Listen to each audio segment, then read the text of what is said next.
তাহলে আজকে আমরা শুরু করছি ডেফিনিট ইন্টিগ্রাল অর্থাৎ নির্দিষ্ট সমাকলন। তোমরা এর আগে ইনডেফিনিট ইন্টিগ্রাল করে ফেলেছো, অনেক অঙ্ক সেখানে করা হয়েছে। ইন্টিগ্রাল কি, কিভাবে ইন্টিগ্রেশন করতে হয়, সেটাকেই যদি ভালো করে থাকো তাহলে ডেফিনিট ইন্টিগ্রাল করতে তোমাদের বা বুঝতে একদম সময় লাগবে না। চলো শুরু করা যাক। দেখো, নির্দিষ্ট সমাকলন বা ডেফিনিট ইন্টিগ্রাল এর নিচে তোমরা একটা ফিগার দেখতে পাচ্ছ।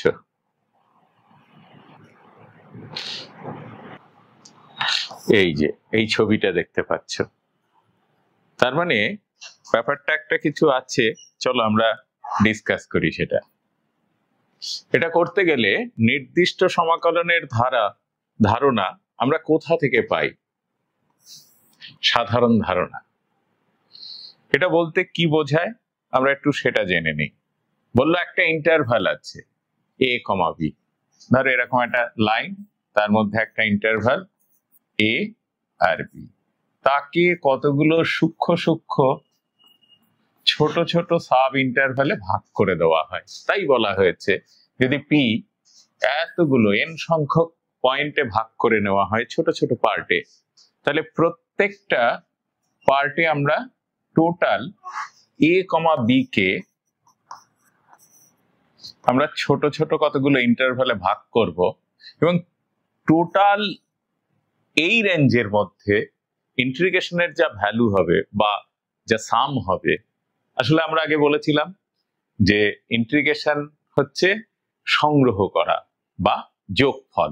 তাই এইরকমই আমরা একটা বড় জিনিসের সংগ্রহকে কতগুলো ছোট ছোট ভাগে ভাগ করে তাদের সংগ্রহ করব, সংগ্রহ করে টোটাল যোগফল আমরা পেয়ে যাব। তাই এখানে বলা হলো যে a, b বদ্ধ অন্তরালকে সসীম সংখ্যক উপ বা সাব ইন্টারভালে বিভক্ত করা হয়। সেগুলো ধরা হলো x0 থেকে x1, পুরো লাইন আমরা যেরকম করলাম। এটা যদি ধরো a হয় তাহলে a ইকুয়াল টু x0, পরেরটা x1, পরেরটা x2 ডট ডট ডট, এটা আমি xn বলছি ইকুয়াল টু b, তার আগেরটা xn-1। এইভাবে টোটাল ইন্টারভালটাকে, একটা ক্লোজড ইন্টারভালকে আমরা কতগুলো সাব ইন্টারভালে বা কি বলা হয় বাংলায় উপ অন্তরালে ভাগ করে নিচ্ছি। যেহেতু এবার বললো n সংখ্যক উপবিস্তারে যাদের প্রত্যেকটি দৈর্ঘ্য এই যে টোটাল এই ডেল্টা, এটাকে বলছে ডেল্টা x1, এটা ডেল্টা x2। তার মানে এক্ষেত্রে ডেল্টা x1 মানে কত? x1 minus x0। Delta x2 কত? x2 minus x1। এই ডিফারেন্সটা, তাদের পার্থক্যটা। তেমনি ভাবে তাহলে ডেল্টা xn কত হবে? ডেল্টা xn হচ্ছে xn মাইনাস xn-1, এবং এই লেন্থ গুলো কিন্তু সমান হবে। আমরা প্রথমে ধরো এখানে 10 সেন্টিমিটার আছে, আমি 20টা ভাগে ভাগ করতে চাইছি, তাহলে 10 ডিভাইডেড বাই 20, 0.5 করে প্রত্যেকটা লেন্থ নিতে হবে। এইরকম ভাবে মানে কোনো একটা লেন্থ ইন্টারভালের দৈর্ঘ্য বড়, কোনো একটা ছোট, এরকম করা যাবে না, সমান ভাগে ভাগ করতে হবে।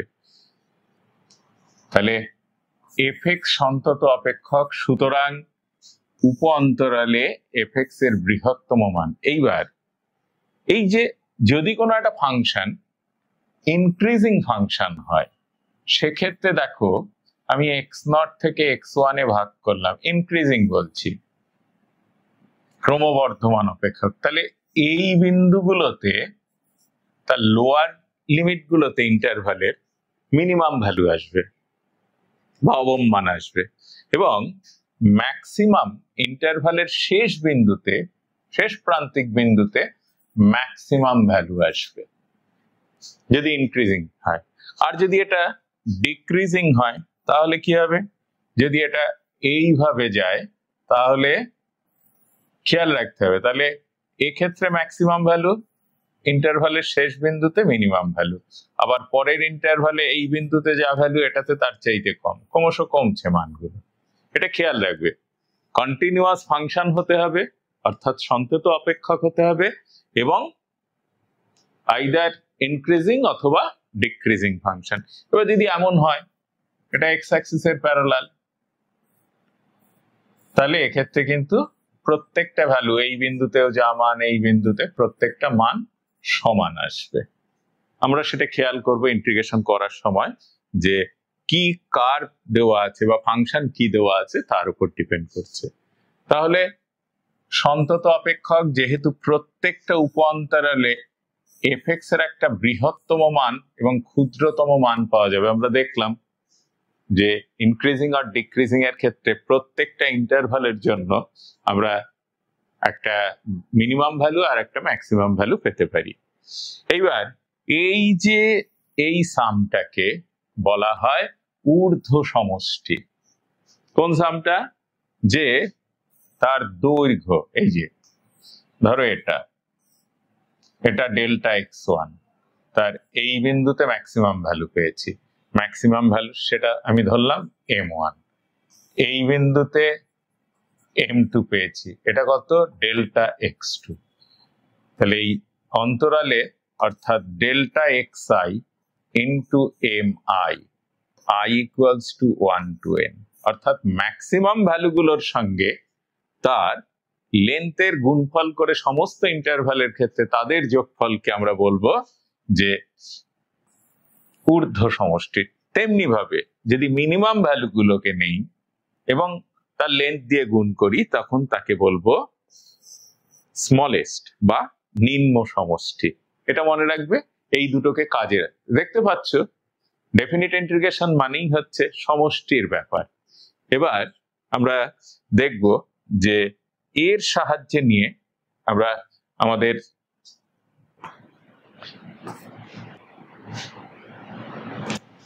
চলো আমরা একটা প্রবলেম সলভ করি।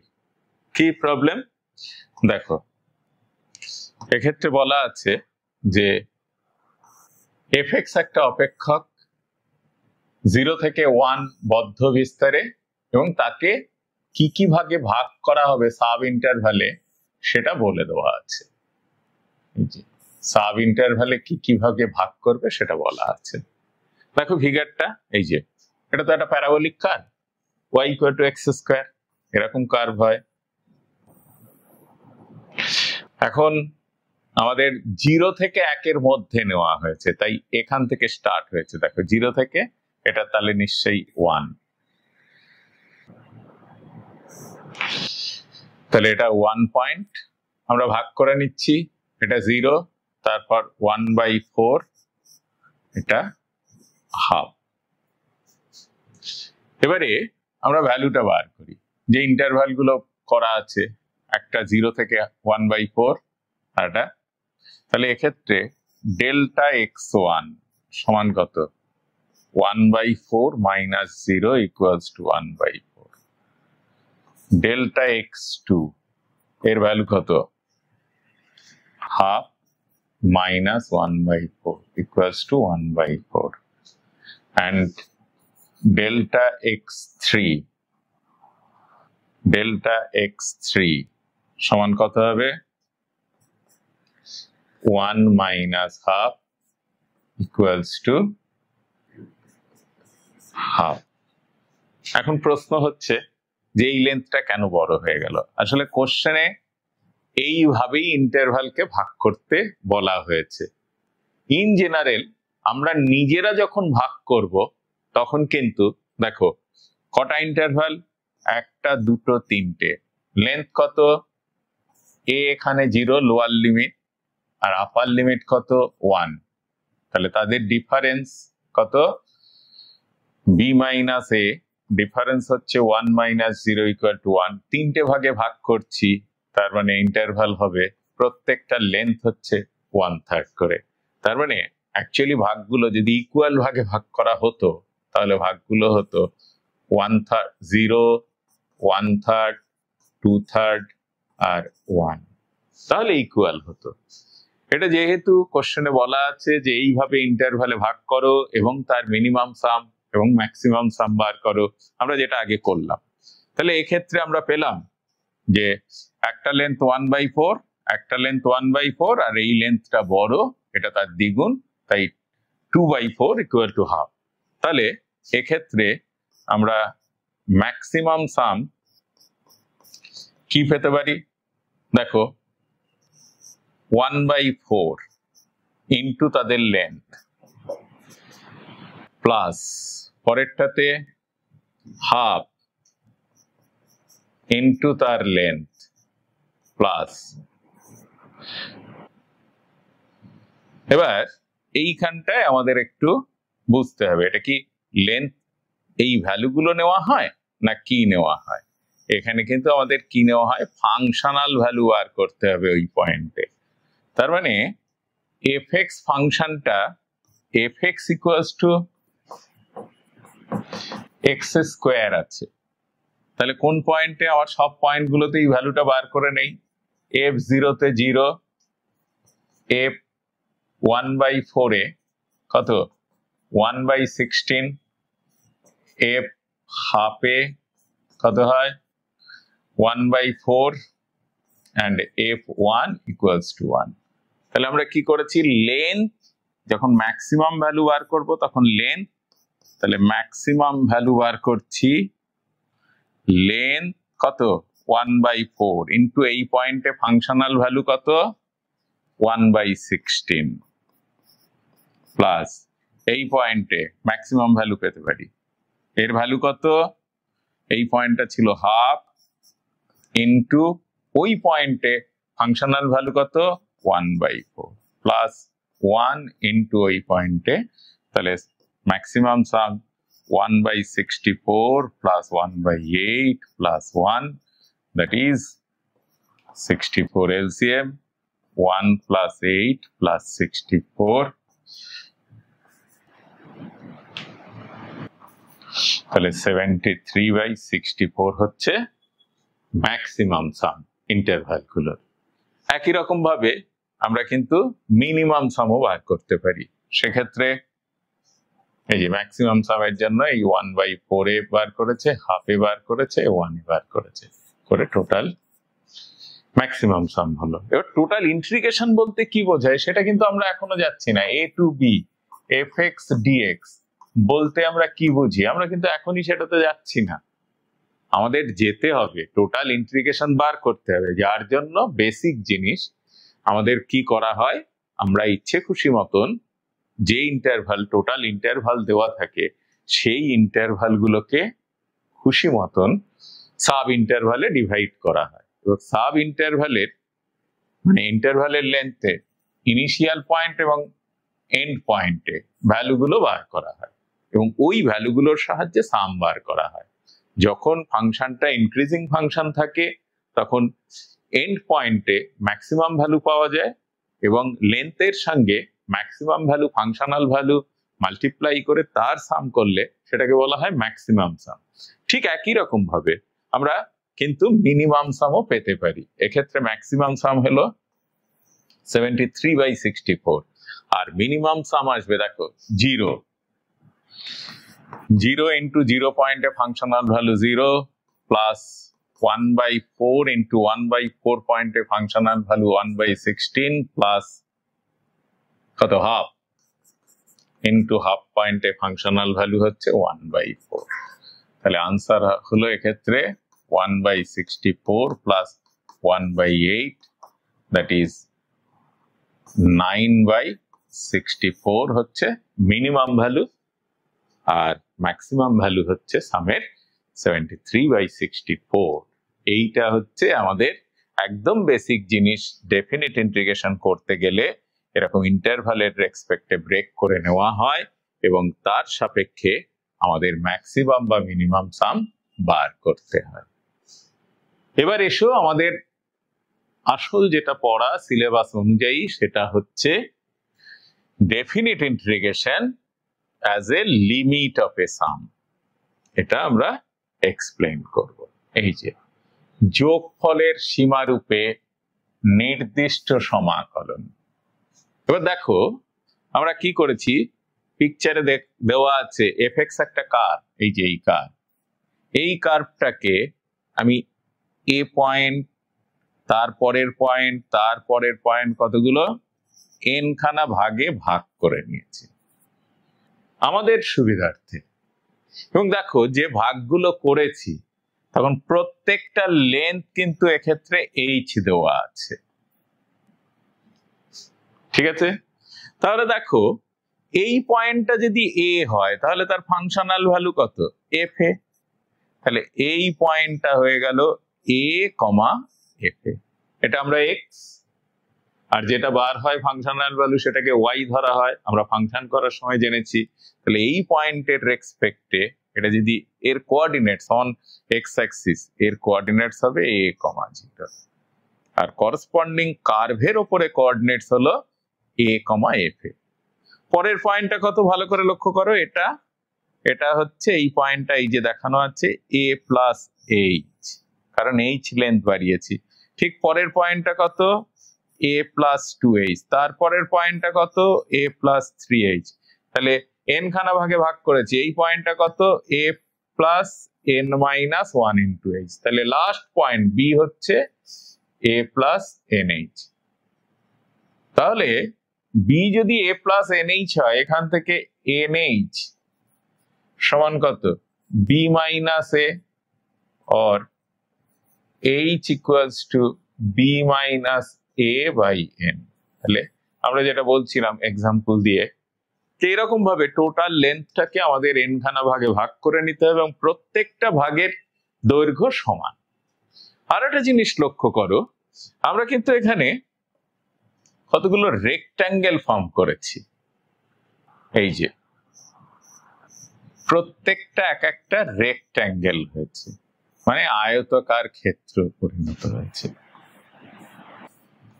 এবার এইখান থেকে এই পর্যন্ত আমরা যে যোগফল বার করছি, এই যে এখান থেকে এই পর্যন্ত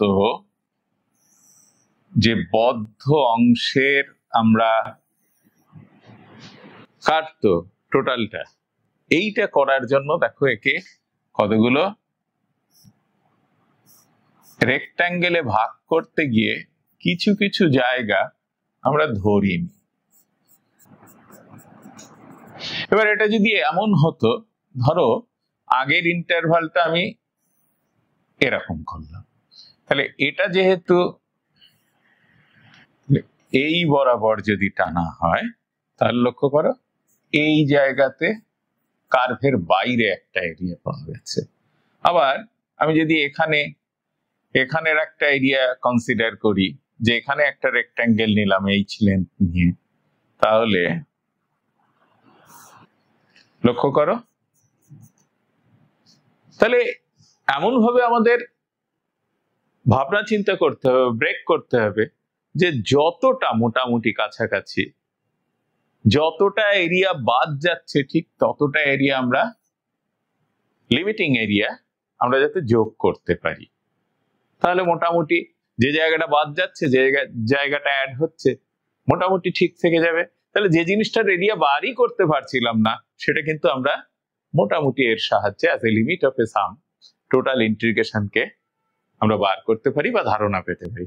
এক্সাক্ট না হলেও একদম লিমিটিং ভ্যালুতে ভুলটা তো খুব সামান্য হয়, সেটা আমরা বার করতে পারি এর সাহায্যে। তাহলে আমরা দেখলাম, তাহলে এই ক্ষেত্রে লক্ষ্য করো, আমরা যদি টোটাল এই রেক্ট্যাঙ্গেলের এরিয়া কত আমি ধরতে পারি, ধরো এটা লেন্থ, এটা তো এইচ, আমি এইটা ধরছি, তাহলে এইচ ইন্টু এফ এ, এটা লেন্থ ধরলাম, এটা ব্রেথ ধরলাম। পরেরটা H into F of A plus H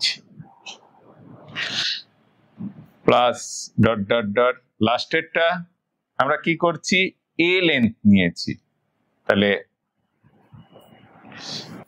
H into F of A plus N minus 1 into H. দেখো প্রত্যেকটা রেক্ট্যাঙ্গেলের এরিয়া আমরা দুভাবে বার করতে পারি। লেন্থটা এটা ফিক্সড, কিন্তু এই লেন্থটাকে আমরা ধরো, হ্যাঁ এই ইন্টারভালটাকে মানে এই রেক্ট্যাঙ্গেলটাকে আমরা দুভাবে লিখতে পারি।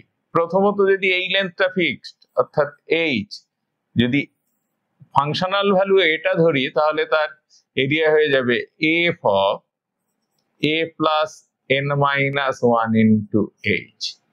আমি যদি এটা ধরি মানে এই লেন্থ নিয়েছি তাই এটা, আমি যদি এর রেসপেক্টে বার করি তাহলে H into F of A plus N H.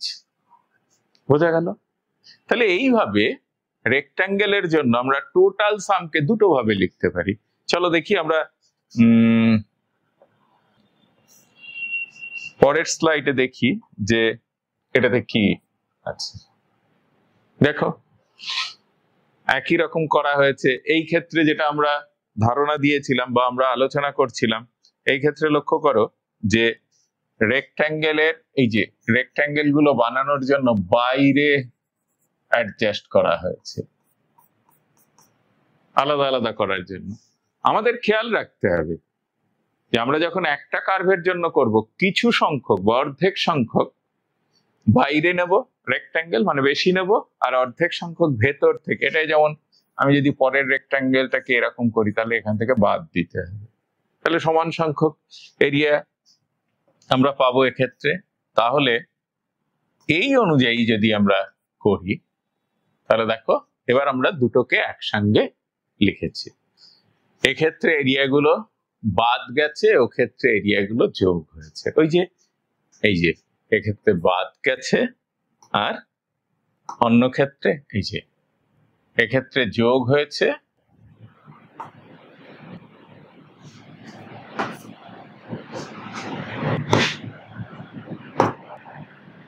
লক্ষ্য করো এক্ষেত্রে বাদ গেছে এরিয়া আর এক্ষেত্রে প্লাস হয়েছে।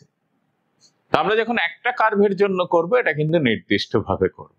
চলো আমরা এই টোটাল এরিয়াটাকে কিভাবে লিখতে পারি, দুভাবে লিখতে পারি। যদি লেফট হ্যান্ডের ভ্যালুটা নেই, লিমিটিং ফাংশনাল ভ্যালু নেই, তাহলে ফার্স্ট রেক্ট্যাঙ্গেলের এরিয়া হবে F A into H plus second রেক্ট্যাঙ্গেলের area F A plus H into H plus dot dot dot plus last রেক্ট্যাঙ্গেলের এরিয়া, ভালো করে খেয়াল রাখো, F of A plus N minus one H into H. এটা total area. এবার এটাও তো লিখতে পারি, প্রথমে এই লেন্থটা না নিয়ে এটা নিতে পারি, তাহলে এটা কত হবে F of A plus H H plus F of a plus 2h h plus dot dot dot plus f of a plus nh h। তো এই বড় সামটাকে আমরা সামেশন দিয়ে লিখছি,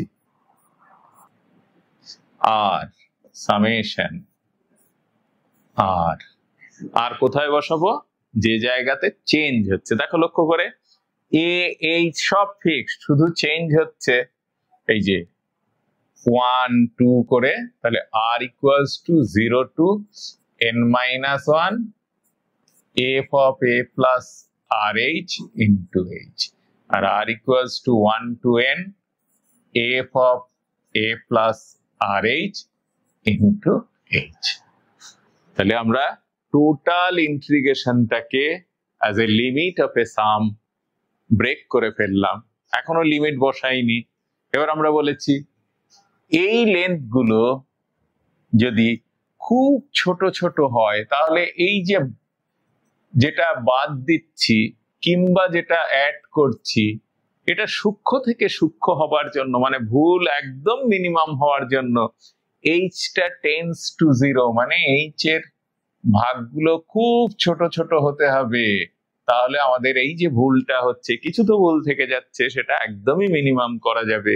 তখন এই কারণে ইন্টিগ্রেশনের জন্য বলা হয় integration a to b fx dx equals to limiting distance h নিচ্ছি, limit h tends to 0, h এই যে এটা বেরিয়ে আসলো h, কারণ এই লিমিটের ওপর তো h constant, h summation r equals to 0 to n minus 1 f of a plus rh, অথবা আমরা এটাও বলতে পারি limit h tends to 0 h summation r equals to 1 to n f of a plus rh, এটাকেই বলা হয় definite integration as a limit of a sum. আমরা left হ্যান্ডটাকে মানে ডেফিনিট ইন্টিগ্রেশন বলতে জিওমেট্রিক্যালি বুঝি যে একটা কার্ভের আন্ডারে যে এরিয়া হয় সেটা, এবং সেটাই আমরা ডিরেক্ট না বার করে প্রত্যেকটা পার্টে টুকরো টুকরো করে তাদের সাম নিয়ে টোটাল এরিয়া পাই, এটাকেই তাই বোথ সাইড ইকুয়াল করে as a limit of a সাম নাম দেওয়া হয়েছে বা এক্সপ্লেন করা হয়েছে। তাহলে আমরা শিখলাম যে integration a to b fx dx equals to limit h tends to 0 h summation r equals to 0 to n minus 1 f of a plus rh। আমরা প্রত্যেকটাই এক্সপ্লেন করেছি যে কেন h tends to 0 হয় এবং টোটাল কতগুলো ভাগে ভাগ করা হয় এবং সেগুলো ইকুয়াল ভাগে ভাগ করা হয়। আমাদের অঙ্কের সুবিধার্থে এগুলোকে n খানা ভাগে ভাগ করা হবে। অথবা লিখি আমরা limit h tends to 0 h summation r equals to 1 to n f of a plus rh, এটাকেই বলা হয় definite integration as a limit of a sum. আমরা h কি করে বার করব লেন্থটা, সেটা আমরা দেখেছি যে টোটাল h করে n খানা লেন্থ নেওয়া হয়েছে, তাহলে nh লেন্থটা হচ্ছে b minus a upper limit minus lower limit, or h equals to b minus a by n। আমাদের এটা মনে রাখতে হবে, কারণ as a limit of a sum এটা অ্যাপ্লিকেশনের মধ্যে অঙ্ক আসতে পারে পরীক্ষাতে। চলো আমরা দেখে নিই এর পরে কি আছে।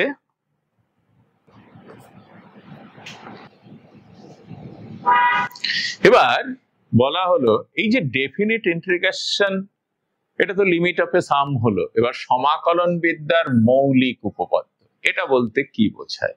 আসলে আমরা এক্সপ্লেন করেই নিয়েছি যে ইন্টিগ্রেশন a to b, দেখো a to x lower limit থেকে কোন একটা কার্ভের রেসপেক্টে, এখান থেকে a, এখান থেকে ফাংশন x পয়েন্টে, এর মধ্যে আমি এই ফাংশনটা, এটা ধরো phi x ফাংশন, তাহলে এর geometrical meaning a to x, phi x বলতে মিন করে এই যে টোটাল এরিয়াটা, এটাকেই বলা হয় এরিয়া ফাংশন। তাহলে টোটাল ইন্টিগ্রেশন, ডেফিনিট ইন্টিগ্রেশন মানে যদি সেটা ফাংশনাল ভ্যালুতে লিখতে হয়, তাহলে দেখো একটা জায়গাতে ভেরিয়েবল দেওয়া হয়েছে, আর যদি এখানে দুটোই কনস্ট্যান্ট হয় তাহলে আমরা এক্সাক্ট এরিয়াটা পেয়ে যাব।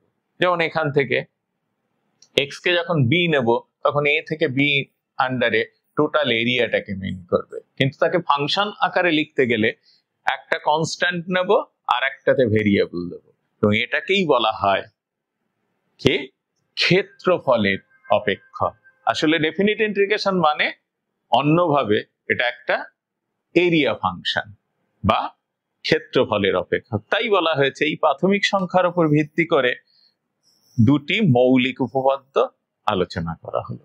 এবার এই যে এই কনসেপ্টটা, আসলে এরিয়াটা যে আসছে সেটা কার উপর ডিপেন্ড করে আসছে, সেটা এবার আমরা তার উপর আমাদের দুটো থিওরাম আছে, যেটা আমাদের প্রুফ কিন্তু নেই, আমাদের জাস্ট স্টেটমেন্ট গুলো একটু মনে রাখতে হবে। দেখো প্রথম থিওরাম বললো সমাকলন বিদ্যার প্রথম থিওরাম, প্রথম মৌলিক উপপাদ্য বললো a থেকে b বদ্ধ বিস্তারে সংজ্ঞাত সমাকলনযোগ্য অপেক্ষক fx। তাহলে এইমাত্র আমরা করলাম যে a ফাংশন, এরিয়া ফাংশন বলতে এটা বোঝায়, আর এর ডেরিভেটিভ দেখো, সেই আমরা আগের ভিডিওতে আলোচনা করেছিলাম যে ইন্টিগ্রেশন মানেই হচ্ছে অ্যান্টি ডিফারেন্সিয়েশন, ঠিক আছে? তাহলে ডিফারেন্সিয়েশন বা ইন্টিগ্রেশনকে ডেরিভেটিভ করলে আমরা কি পাই? ইন্টিগ্রেশনকে ডেরিভেটিভ করলে আমরা পাই ডিফারেন্সিয়েশনের রেজাল্টটা পাই। দেখো এই টোটালটাকে ডেরিভেটিভ করছি, তাই ddx of ax equals to ddx of integration a to x fx dx। এটা মানে কি? a dash x, তখন ফাংশনটা নরমালি চলে আসে, তাহলে যেখানে fx সমান হচ্ছে a dash x। তাহলে এই জিনিসটা মনে রাখতে হবে, এটাকেই বলা হয় সমাকলন বিদ্যার প্রথম উপপাদ্য, এই যে প্রথম মৌলিক উপপাদ্য। দ্বিতীয়টা কি? ভালো করে এবার দেখো, কনস্ট্যান্ট চলে এসছে, আগেরটা ছিল ভেরিয়েবল, এক্ষেত্রে কনস্ট্যান্ট। এই দুটো পার্থক্য, এটাও এরিয়া এক প্রকার।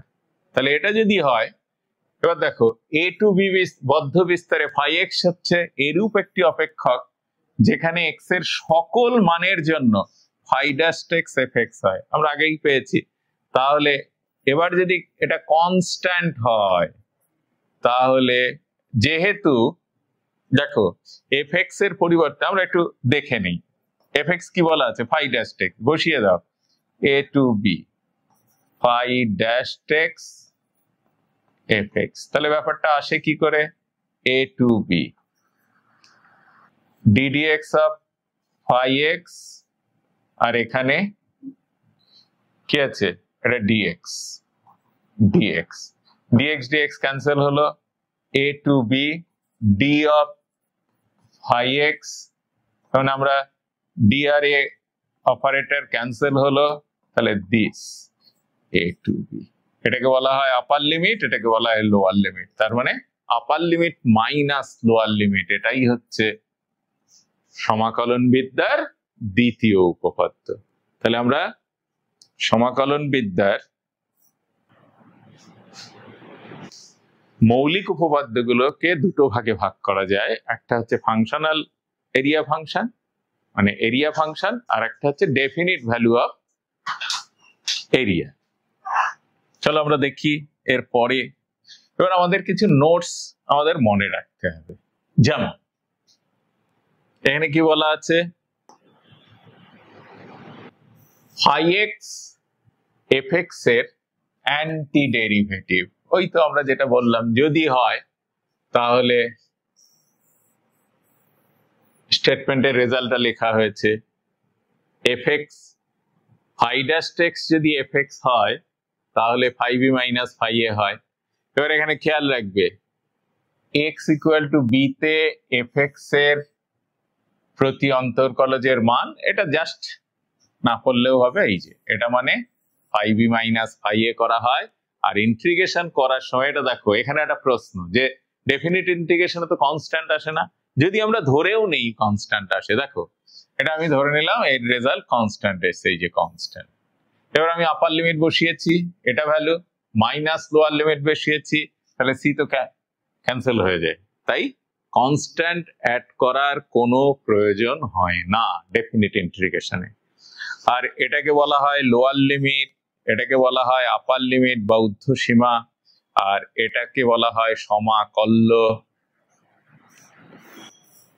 আর এক্স হচ্ছে সমাকলনের চল। এই জাস্ট একটু জেনে নেওয়া।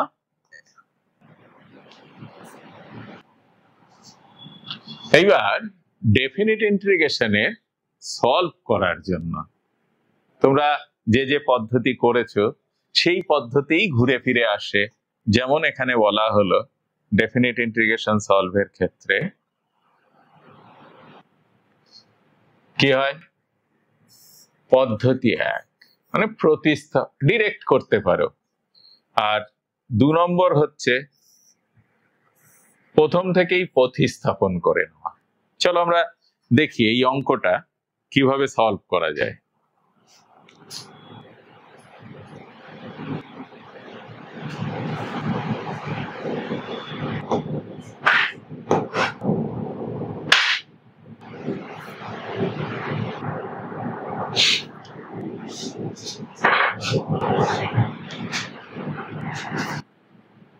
চলো আমরা এই অঙ্কটা কিভাবে সলভ করা যায় দুটো পদ্ধতিতেই একবার দেখে নিই। অঙ্কটা কি আছে, এটা integration 1 to e 1 plus log x এর whole square by x dx।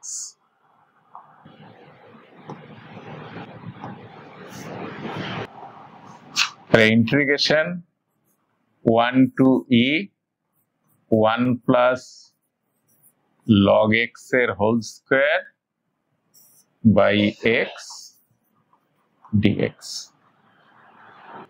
যদি আমরা সরাসরি করতে পারি fx ফাংশন নিয়ে, দেখো যদি এরকম ভাবি integration fx whole to the power n dfx, এই ফর্মে যদি আমরা করি তাহলে এটা কি হয়, fx whole to the power n plus 1 divided by n plus 1 plus c।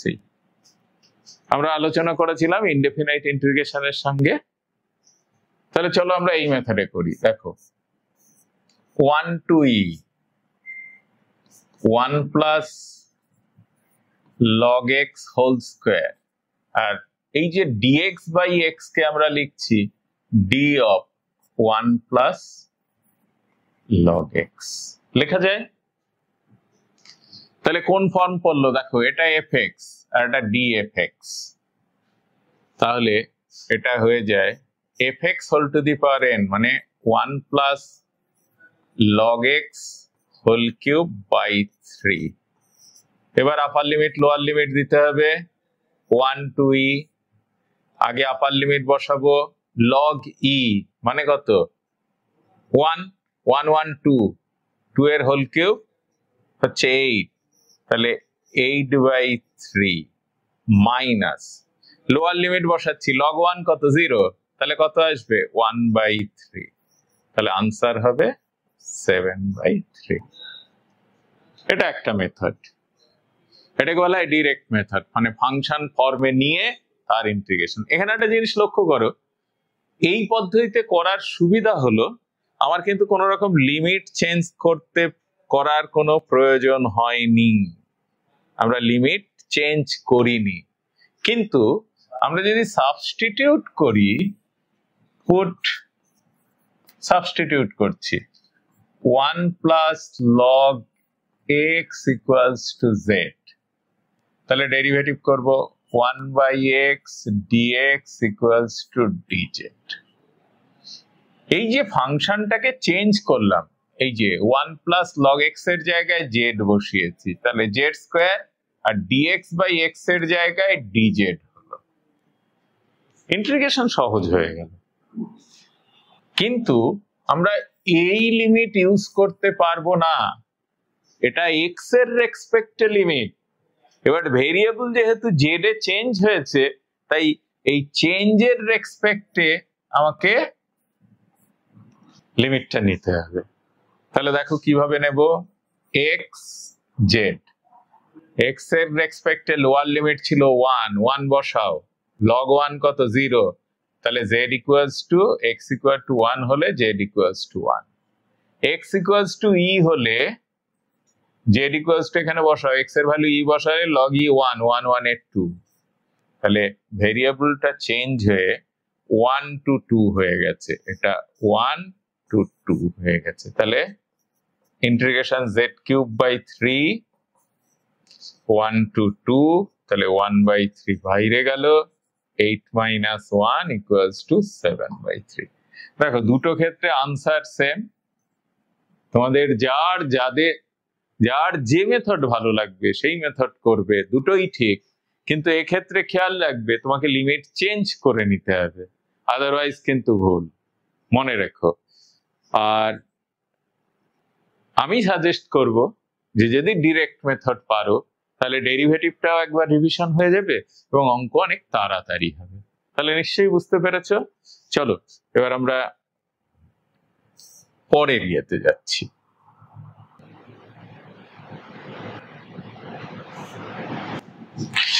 তাহলে আমরা দেখলাম যে দুটো পদ্ধতিতে যে কোনো অঙ্ককে আমরা দুটো পদ্ধতিতে সলভ করতে পারি। এইবার বলল আংশিক সমাকলন পদ্ধতি। আগেরটাই কি হলো, ডিরেক্ট পদ্ধতি, আমরা সরাসরি সূত্র ডিএফএক্স ব্যবহার করতে পারি। এগুলো সবই কিন্তু ডেফিনিট ইন্টিগ্রেশন মানেই আগে তোমাকে ইনডেফিনিট ইন্টিগ্রেশন খুব ভালো করে করতে হবে, তবে তুমি ডেফিনিট ইন্টিগ্রেশনে ভালো করতে পারবে। চলো এটা দেখি। এক্ষেত্রে আমাদের আংশিক সমাকলন তোমাদের মনে আছে নিশ্চয়ই ইনডেফিনাইট ইন্টিগ্রেশনে। তাহলে এই পদ্ধতিতে কিভাবে অঙ্কটা সলভ করা হয়। তাহলে কে ফার্স্ট ফাংশন, কে লগারিদম হয় ফার্স্ট ফাংশন। লক্ষ্য করো লেখার একটা টেকনিক আছে, লগ এক্স ইন্টু এক্স এর ইন্টিগ্রেশন কত হয়, এক্স স্কোয়ার বাই 2। দেখো আমরা একবারে লিখে তাকে লিমিট দেব, মাইনাস, আমরা পরে আলোচনা করছি যে ভুলটা সাধারণত ছাত্রছাত্রীরা কোনটা করে।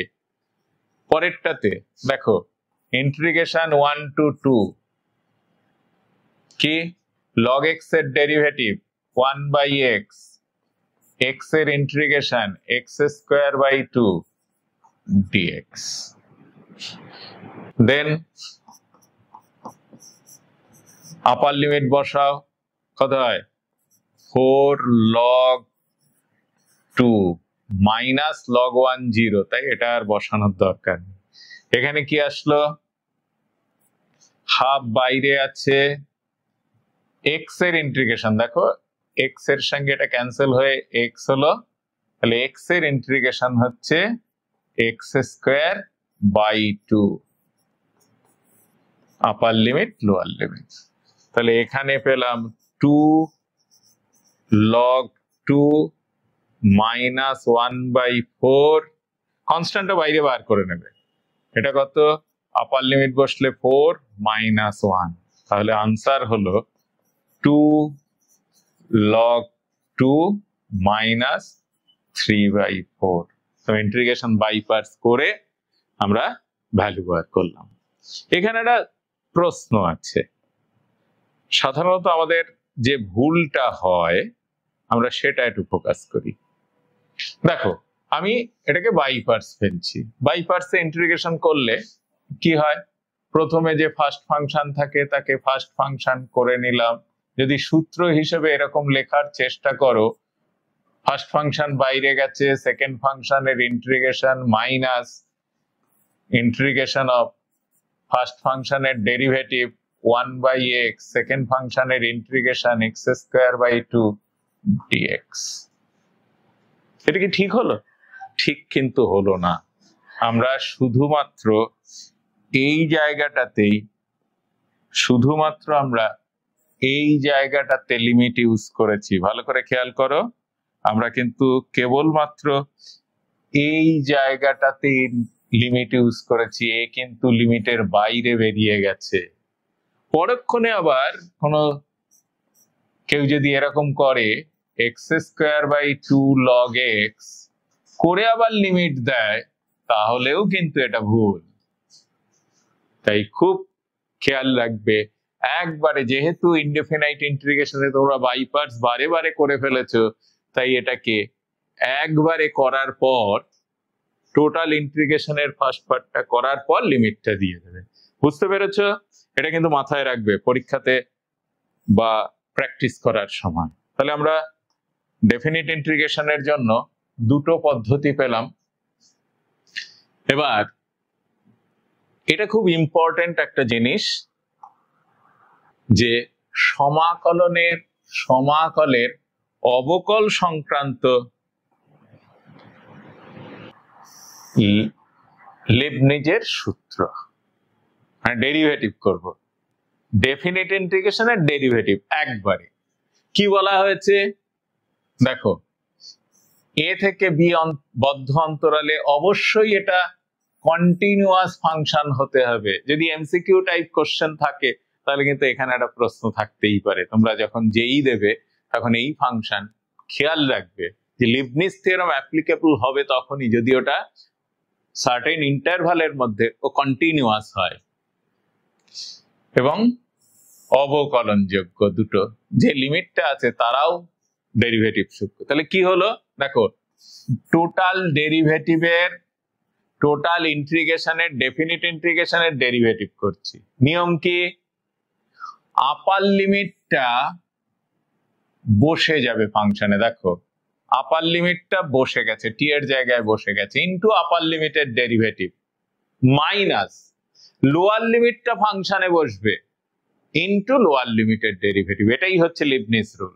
তার মানে টোটাল ডেফিনিট ইন্টিগ্রেশনের যদি ডেরিভেটিভ করতে হয় আমাদের একমাত্র পথ হচ্ছে লিবনিজ রুল।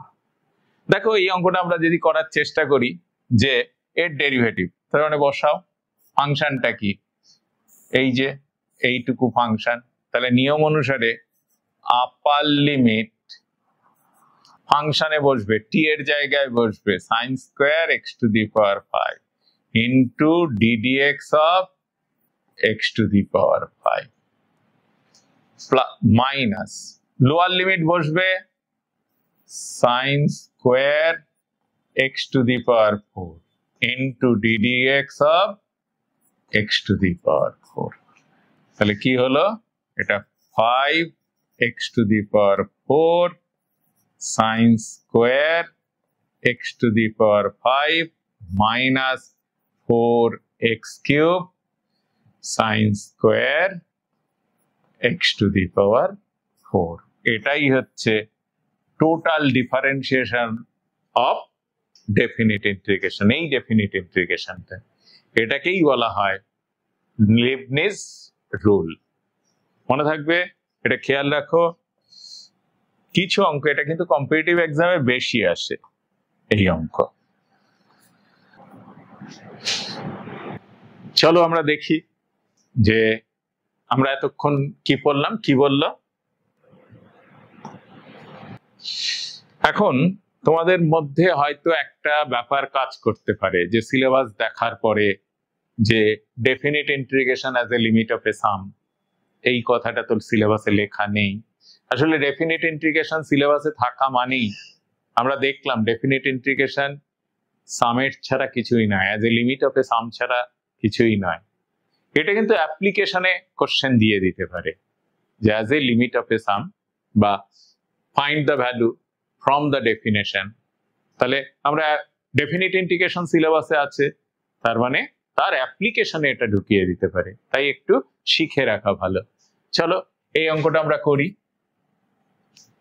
এখানে কি করতে হয় স্টেপ বাই স্টেপ একটু ফলো করো। প্রথমে যদি নরমালি যদি আমাদের এই অঙ্কটা করতে দিত, এই যে এইটা যোগফলের সীমারূপে প্রকাশ করে মান নির্ণয়, এই যোগফলের সীমারূপে কথাটা যদি না প্রকাশ করে না থাকতো, যদি শুধু বলতো মান নির্ণয় করো, তাহলে আমরা কি করতাম, এর ইন্টিগ্রেশন করতাম 2 into x square by 2 plus 5x। আমরা দেখেছি যে এখানে কোনো লিমিটের প্রয়োজন হয় না, তাহলে এটা বসিয়ে দিলেই দেখো কি রেজাল্ট আসছে, 4 plus 10 minus 1 plus 5 that is 14 minus 6 equals to 8। এই রেজাল্টটা আসছে, ঠিক আছে। কিন্তু আমাদের তো তা বলেনি, তাহলে আমরা কি পেলাম, রেজাল্টটা 8 পেলাম। কিন্তু আমাদের তো তা বলেনি, আমাদের বলেছে, এবারে দেখো আমাদের বলেছে যোগফলের সীমারূপে মান নির্ণয়, এর মান কত পেলাম, 8 পেলাম। তাহলে কিভাবে করব, কতগুলো তার নির্দিষ্ট স্টেপ আছে, স্টেপগুলো মনে রাখবে। স্টেপ 1, এই ইন্টিগ্রেশনকে আমাদের normal integration a to b fx dx এর সঙ্গে কম্পেয়ার করতে হবে বা তুলনা করতে হবে। যদি তুলনা করি তাহলে a সমান কত পাচ্ছি, লোয়ার লিমিট, b সমান কত পাচ্ছি, আপার লিমিট, ফাংশন কত 2x প্লাস 5 পেয়ে গেছি। এবার f অফ আমাদের সূত্রে কি লাগে, আমাদের সূত্রটা কি ছিল একটু মনে করার চেষ্টা করি। সূত্রটা এটা ছিল integration a to b fx dx equal to limit h tends to 0 h summation r equals to 1 to n f of a plus rh। তার মানে এফ এক্স পেয়েছি, সেখান থেকে এ প্লাস আর এইচ কে আমাদের বার করতে হবে। তাহলে f of A plus R h এর মান বসিয়ে দাও। এফ কত, এ কত, 1 প্লাস আর এইচ, ফাংশনে বসাও। তাহলে 2 ইন্টু এক্স এর জায়গাতে কি বসেছে দেখো, 1 প্লাস আর এইচ, তাহলে 1 প্লাস আর এইচ প্লাস 5, তাহলে এটা হলো 2 আর এইচ প্লাস 7। এই জিনিসটা ভালো করে ক্যালকুলেশন করে রাখতে হবে। তাহলে f of A plus R h পেয়ে গেছি। এবার কি এইচ দরকার, তাহলে বি মাইনাস এ, আমরা ওখানে কি দেখেছিলাম, NH equals to B minus A, তাহলে এক্ষেত্রেও NH equals to B minus A, 2 minus 1 equals to 1। এগুলো গিভেন ডাটার থেকে এইগুলো বার করতে হবে। এবার আমরা লিখবো ইন্টিগ্রেশনের ডেফিনেশন থেকে, আমরা যেহেতু এটা জানি যে integration 1 two 2 2x plus 5 dx, অর্থাৎ ভাবছি integration a to b fx dx সমান limit h tends to 0 h summation r equals to 1 to n f of a plus r h এর ভ্যালু কত পেয়েছি, 2 আর h প্লাস 7। ঠিক আছে, এইবার আর এর জায়গায় ভ্যালু বসাচ্ছি। দেখো আমরা আর এর জায়গায় ভ্যালু বসাচ্ছি, limit h tends to 0, h বাইরে থাকলো, 2h into 1 plus 2h into 2 plus dot dot dot 2h into n। এটা হলো প্রত্যেকটা ক্ষেত্রে দেখো 7 7 7 7 কভার এসছে n বার, তাই এটা 7n। ব্যাপারটা এরকম হলো। আর এর জায়গায় 1 বসালে এটা কত পাই, আর এর জায়গায় 1 বসালে এটা আমরা পাই 2h প্লাস 7, আর এর জায়গায় 2 বসালে কত পাই, 4h প্লাস 7, আর এর জায়গায় 3 বসালে কত পাই, 6h প্লাস 7। তাহলে দেখো 7 কভার এসছে 3 বার, এরকম যদি n বার বসানো হয় তাহলে 7 কভার আসবে n বার। তাহলে এইখান থেকে আমরা এবারে সূত্র লিখব, this equals to limit h tends to 0, 2h common নিচ্ছি, 1 plus 2 plus 3 plus dot dot dot n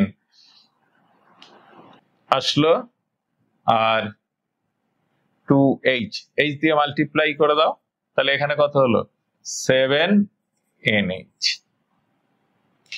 এটা তোমরা ক্লাস 11 এ এপি তে করে এসেছো, 1 plus 2 plus 3 dot dot dot n, কত সূত্র, n সংখ্যক স্বাভাবিক সংখ্যার সূত্র হচ্ছে n ইন্টু n প্লাস 1/2। তাহলে limit h tends to 0, 2h n into n plus 1/2।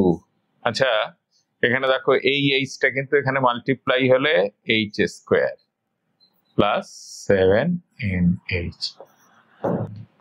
এই যে লাস্ট লাইনে থেকে তোমরা কনফার্ম হতে পারবে তোমাদের অঙ্কটা ঠিক আছে কিনা, কি করে, যতগুলো h থাকবে, h এখানে কটা, দুটো, n কটা আছে, দুটো, দেখো তাহলে যতগুলো h প্রত্যেকটা টার্মে যতগুলো n থাকবে ততগুলো h হবে।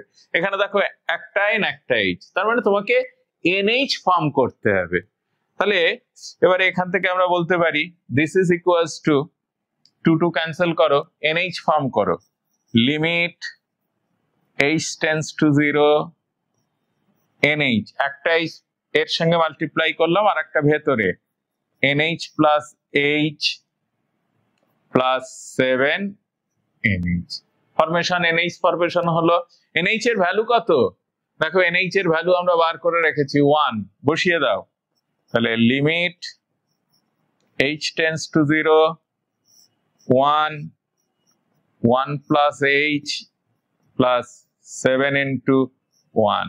এবার h টেন্ডস টু 0 করো, ভ্যালু কত 8, দেখো ওখানেও ভ্যালু আমাদের এসেছিল ডিরেক্ট পদ্ধতিতে 8, এক্ষেত্রেও করে আসলো 8। কিন্তু আমাদের যদি অ্যাপ্লিকেশন অফ সামে থাকে যে find the value of this using definite integration বা as a limit of a sum application অঙ্কে থাকলে কিন্তু আমাদের এই মেথডে অঙ্ক করতে হবে। ঠিক আছে, তাহলে স্টেপ বাই স্টেপ এ বার করতে হবে, বি বার করতে হবে, এফ এক্স বার করতে হবে, F of A plus R H বার করতে হবে। মানে একটা ফাংশনের ডেফিনেশনের জন্য যা যা কিছু প্রয়োজন সেটা ফাংশন থেকে, ডেফিনিট ইন্টিগ্রেশন থেকে আমাদের চয়েস করে নিতে হবে। এটা দুটো ক্যাটাগরি হয়, যে ক্ষেত্রে এক জায়গাতে এপির ফর্মুলা ইউজ হয়, অর্থাৎ summation R R equals to 1 to n n into n plus 1 by 2 use হয়, summation R square r equals to 1 to n AP অনুসারে n into n plus 1 into 2n plus 1 by 6 summation r cube r equals to 1 to n n into n plus 1 by 2 তার whole square.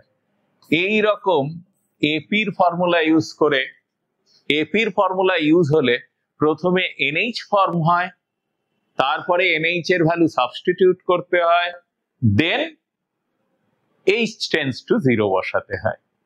এটা হচ্ছে এপির formula গুলো। কিন্তু কোথাও সামে যদি জিপির formula use হয় সেই ক্ষেত্রে কি হবে আমরা তা একটা দেখে নিই। দেখো, যদি কোনো ফাংশন এরকম পাওয়ার ফাংশন, এক্সপোনেনশিয়াল ফাংশন থাকে, a to the power x, 2 to the power x, এই ধরনের ফাংশন থাকলে সেক্ষেত্রে জিপির ফর্মুলা ইউজ হবে। চলো আমরা এই অঙ্কটা করি। তাহলে এক্ষেত্রে a কত 0, b কত 1, fx কত 2 to the power x, তাহলে f of a plus rh কত equals to f of 0 plus rh equals to f rh equal to 2 to the power rh। তাহলে nh equals to b minus a equals to 1 minus 0 equals to 1 পেয়ে গেলাম। এবার আমরা definition লিখছি, integration 0 to 1, এগুলো সব basic জিনিস, আমাদের ইন্টিগ্রেশনের ভ্যালু দেখেই প্রথমে এটা লিখে নিতে হবে। এবার আমরা ডেফিনেশনটা লিখছি। ডেফিনেশনে কি বলা হয়েছে, integration 0 to 1 2 to the power x dx equals to limit h tends to 0 h summation r equals to 1 to n f of a plus rh। এই অঙ্কের জন্য আমরা ভ্যালু বসাচ্ছি, এই অঙ্কের জন্য তাহলে আমরা সরাসরি f of a plus rh এর ভ্যালুটা বসিয়ে দিতে পারি। এর value f of a plus rh এর ভ্যালু কি আসছে f of rh, তার মানে limit h tends to 0 h ভ্যালুটা কত আসছে a plus rh এর 2 to the power rh।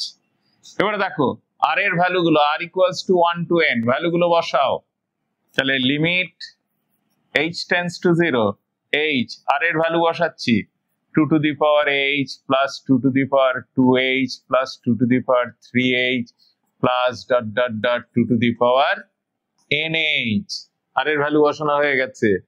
তাহলে দেখো এক্ষেত্রে কিন্তু আমরা ওই যে আগের ফর্মুলাগুলো ইউজ করতে পারছি না, জিপি সিরিজের সামের ফর্মুলা ব্যবহার করতে হবে। জিপি সিরিজের সামের ফর্মুলা কি, a into r to the power n minus 1 by a এখানে কত 2 to the power h, r কত this by this মানে 2 to the power h, তাহলে r to the power nh minus 1 by r minus 1।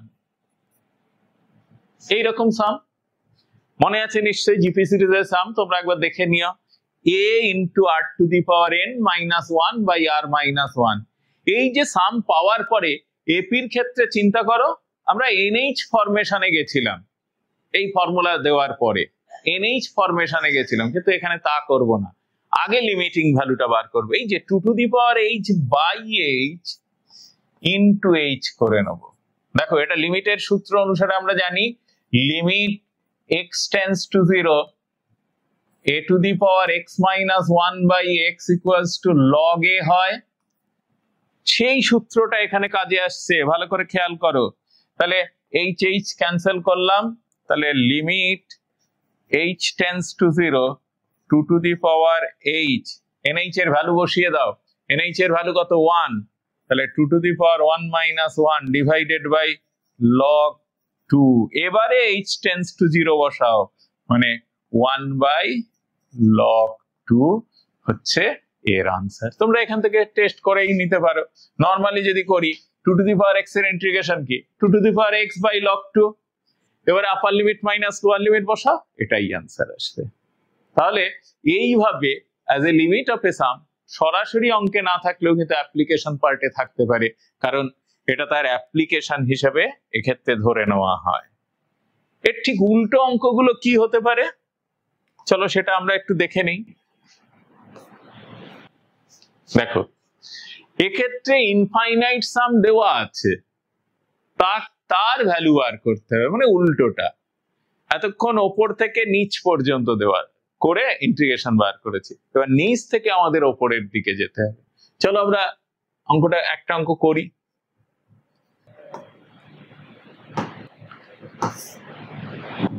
এর নিয়ম হচ্ছে, ভালো করে খেয়াল রাখো, এর নিয়ম হচ্ছে আমাকে এইচ এ নিতে হবে, n টেন্স টু ইনফিনিটি। তাহলে আমরা n equals to 1/h or h equals to 1/n substitute করব। as n tends to infinity, hence h tends to 0, আমাদের ফর্মুলা আসতে গেলে h tends to 0 প্রয়োজন হয়েছে, তাই আমরা 1/n বাইরে আনার চেষ্টা করব। দেখো ফার্স্ট অঙ্কে আমরা সলভ করছি, limit n tends to infinity, লব থেকে একটা n কমন নাও আর হর থেকেও একটা n স্কোয়ার কমন নাও, নিলাম। তাহলে লব থেকে 1 হর থেকে বা ডিনোমিনেটর থেকে কমন নেওয়া হয়েছে, তাহলে 1 প্লাস 1/n এর হোল স্কোয়ার, পরেরটাতে 1 প্লাস 2/n এর whole square plus dot dot dot, কি পাচ্ছ 1/1 প্লাস n/n এর হোল স্কয়ার। দেখো এখানে একটা প্রশ্ন, স্যার n/n তো 1 হয়, আমরা 2 লিখতে পারি, কিন্তু আমাদের স্ট্রাকচারটা একই রাখতে হবে, কারণ এখান থেকে আমরা সামেশনে যাব, limit n tends to infinity 1/n। এবার যদি একে সামেশনে লিখি, ভালো করে খেয়াল করো, যে জায়গাটাতে টার্মগুলো চেঞ্জ হয় সেই জায়গাটাতে আর বসাবে। কোথায় দেখো, ওপরে 1 বসিয়ে দিলাম, এটা কনস্ট্যান্ট 1 বসিয়ে দিলাম, প্লাস দেখো 1 2 3 ডট ডট ডট n, সেই জায়গাতে আর বসিয়ে divided by n whole square হয়ে গেল। তাহলে এইভাবে সামেশনে লিখলাম, কিন্তু আমরা ফর্মুলা কি জানি, limit h tends to 0 h, আর এখানে আর কত থেকে কত গেছে, r equals to 1 to n। এবার দেখো এই যে বসানো আছে কি h টেন্স টু 0, তাহলে আমরা এটা সমান লিখতে পারি limit h tends to 0 h summation r equals to 1 to n 1/1 plus rh এর হোল স্কয়ার। এখানে একটা জিনিস লক্ষণীয়, দেখো n ইকুয়ালস টু 1/h, তাহলে nh ইকুয়ালস টু কত 1, তার মানে আপার লিমিট মাইনাস লোয়ার লিমিট। এবার আমি যদি লোয়ার লিমিটটা 0 কনসিডার করে নেই, অন্য কিছু করা যায়, তাহলে অঙ্ক কঠিন হয়ে যাবে। আর f অফ rh আছে, f of rh, a plus rh এর বদলে 0 প্লাস rh যদি লিখি, a 0 যদি দেই, তাহলে f rh ফর্মে পাবো, সেই rh এর জায়গায় x রিপ্লেস করে দেবো, ঠিক আছে, এটা ইকুয়াল টু fx। তার মানে আমাদের শুধু কথা হচ্ছে লোয়ার লিমিট 0 ধরবো, আপার লিমিট 1 ধরবো, কারণ nh ইকুয়ালস টু 1 এটা কনস্ট্যান্ট। তাহলে এখান থেকে আমরা পাচ্ছি integration 0 to 1 dx by 1 plus x square equals to কত হয়, tan inverse x, tan inverse x। তাহলে this is 0 to 1, that is tan inverse 1 minus 0, that is pi/4 হলো এর आंसर। তোমরা দেখো as a limit of a sum এর reverse process, infinite সাম থেকে ইন্টিগ্রেশনের মাধ্যমে ভ্যালু বার করা, এটাও কিন্তু অ্যাপ্লিকেশনের মধ্যে পড়ে, এবং এগুলো যেইতে বেশ এই অঙ্কগুলো আসে, কিন্তু তোমরা একটু ভালো করে প্র্যাকটিস করে নিও। 1 নম্বর অঙ্কটা দেখালাম, চলো 2 নম্বর অঙ্কটা দেখি। একই স্ট্রাকচারে আছে, কিন্তু লক্ষ্য করো আমরা বলেছিলাম যে এখানে n খানা ডিভিশন দরকার, কিন্তু এখানে 6n আছে। তাহলে এই ক্ষেত্রে আমাদের অঙ্ককে কিভাবে ম্যানেজ করতে হবে? তাহলে আমরা লিখছি limit n tends to infinity 1 by n plus 1 plus 1 by n plus 2 dot dot dot plus 1 by n plus 5n। 6n কে লিখলাম। টেকনিক আবার এরকম করতে পারো 2n plus 1 2n plus 2 dot dot dot 3n 3n plus 1 3n plus 2 করে 4n। এরকম করলে অনেক বড় হয়ে যায়, তাই এইভাবে করবে। এখন আমরা একটা অন্য ভেরিয়েবলে চলে যাব। Put m equals to 5n, তাহলে this implies n equals to m by 5, মানে পুরো অঙ্কটাকে আমরা m এ চেঞ্জ করে নেব। তাহলে n tends to infinity হলে m tends to infinity হবে, খুব স্বাভাবিকভাবেই। তাহলে এটা আমরা m এ চেঞ্জ করে নিচ্ছি, limit m tends to infinity 1 by n এর ভ্যালু কত? m by 5, m by 5 plus 1 plus 1 by m by 5 plus 2 plus dot dot dot plus m by 5 plus m। Clear? 5 LCM করার পর এটা কি হবে দেখো, limit m tends to infinity 5 উপরে গিয়ে প্রত্যেকের কাছ থেকে কমন চলে আসছে, তাহলে 1 by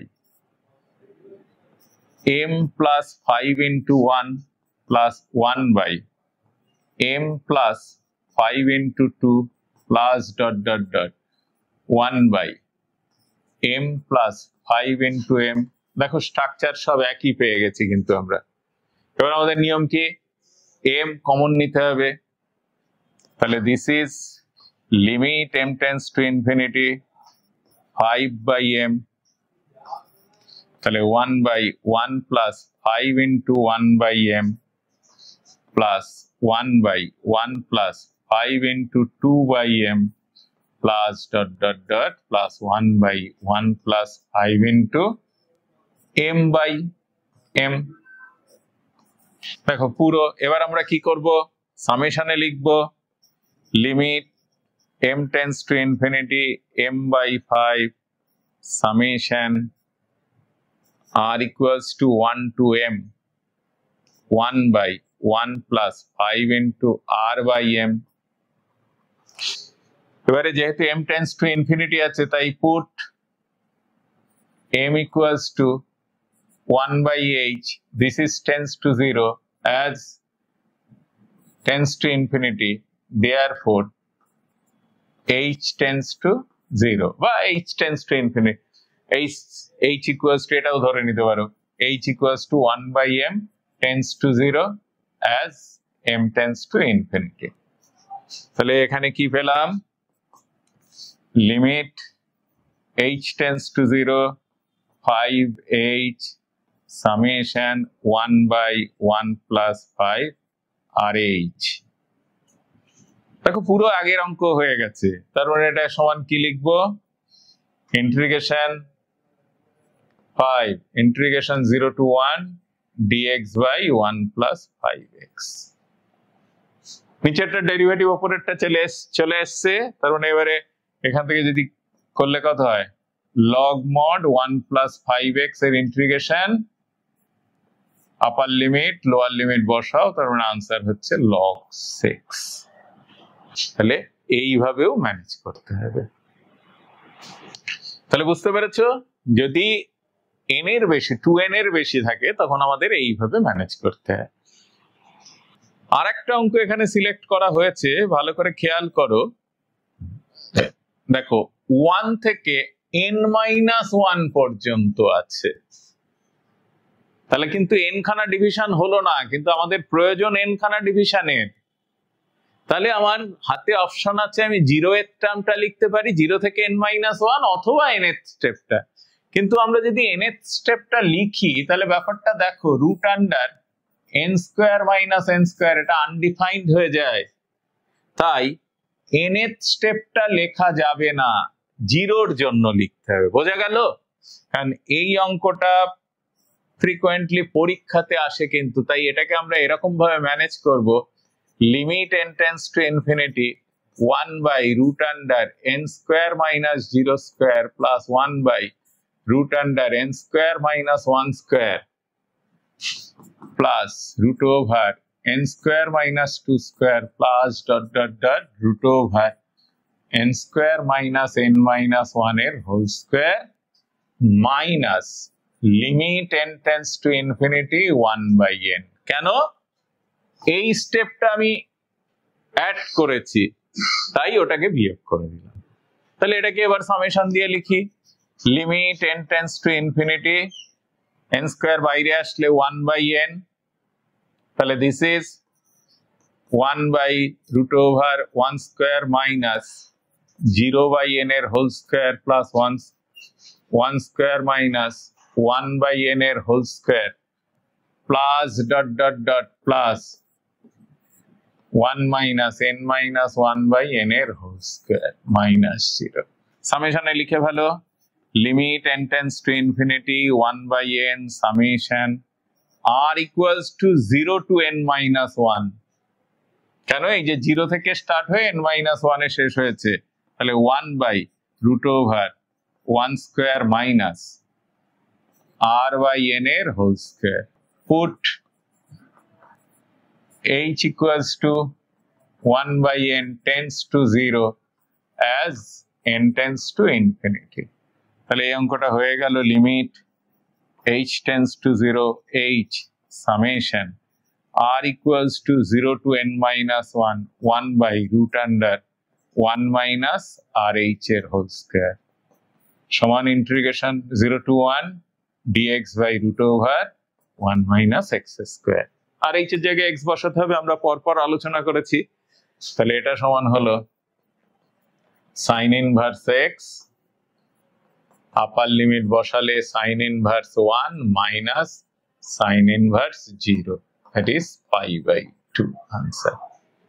এই অঙ্কে তোমরা যদি মাঝের কোনো স্টেপ ভুলবশত লিখে ফেলো, তাহলে কিন্তু পরের স্টেপ ধরে অঙ্ক ঠিক হবে না। তাই প্রত্যেকটা স্টেপকে আমাদের ঠিকভাবে দেখাতে হবে। তাহলে আজকের এই ভিডিওতে আমরা দেখলাম ডেফিনিট ইন্টিগ্রেশন কি, as a limit of a সাম তাকে এক্সপ্রেস করা যায়, এবং তাকে ব্যবহার করে আমরা তার অ্যাপ্লিকেশনে দুই একটা অঙ্ক করলাম। পরবর্তী ভিডিওতে ডেফিনিট ইন্টিগ্রেশনের উপর আমরা অঙ্কগুলো সলভ করব।